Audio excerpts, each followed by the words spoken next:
സകല ഞാൻ നിന്നോട് എത്ര പ്രാവശ്യം പറഞ്ഞിട്ടുണ്ട് ഈ പൊട്ടിച്ചിട്ട് പാലും തൈര് ഇങ്ങനെ വയ്ക്കരുതെന്ന്. അത് ആവശ്യം ഞാൻ എടുത്ത് അകത്ത് വയ്ക്കുക, സെപ്പറേറ്റ് ആക്കിയിട്ട് മാറ്റി വയ്ക്കുക, അല്ലെങ്കിൽ അത് പിരിഞ്ഞു പോവില്ലേ. ഈ വീഡിയോയിൽ കാണുന്ന പോലെ ഞാനും ഒരുപാട് കേട്ടിട്ടുണ്ട്. ഒരിക്കലും നമ്മൾ തുറന്നു വെച്ച പാലും അതുപോലെ തുറന്നു വെച്ച തൈരും അടുത്ത് വെക്കരുത്, പെട്ടെന്ന് പിരിഞ്ഞു പോകും എന്നൊക്കെ ഞാനും ഒരുപാട് കേട്ടിട്ടുണ്ട്. ശരിക്കും ഇതിന്റെ റീസൺ എന്താണ്? നമ്മുടെ കൊഴുപ്പ്, പഞ്ചസാര, വെള്ളം, പ്രോട്ടീനുകൾ ഇവയെല്ലാം ഉപയോഗിച്ച് നമ്മൾ പാലുണ്ടാക്കുന്നത്. അതൊരു എമൽഷനാണ്. അതേസമയം തൈര് എന്ന് പറയുമ്പോൾ ലാക്റ്റിക് ആസിഡ് ഉപയോഗിച്ചുള്ള ബാക്ടീരിയകൾ ഉപയോഗിച്ചാണ് നമ്മൾ തൈര് ചെയ്യുന്നത്.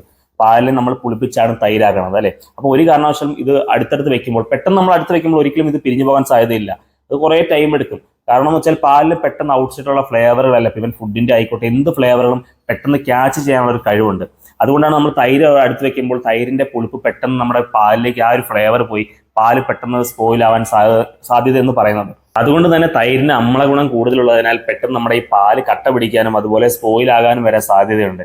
അപ്പം ഞാൻ എപ്പോഴും എൻ്റെ ഇത് പറയുന്നത് വെച്ചാൽ നമ്മൾ എപ്പോഴും രണ്ട് പാത്രങ്ങളിലേക്ക് സെപ്പറേറ്റ് വെക്കുന്നതായിരിക്കും ഏറ്റവും നല്ലൊരു തീരുമാനം എന്ന് പറയുന്നത്.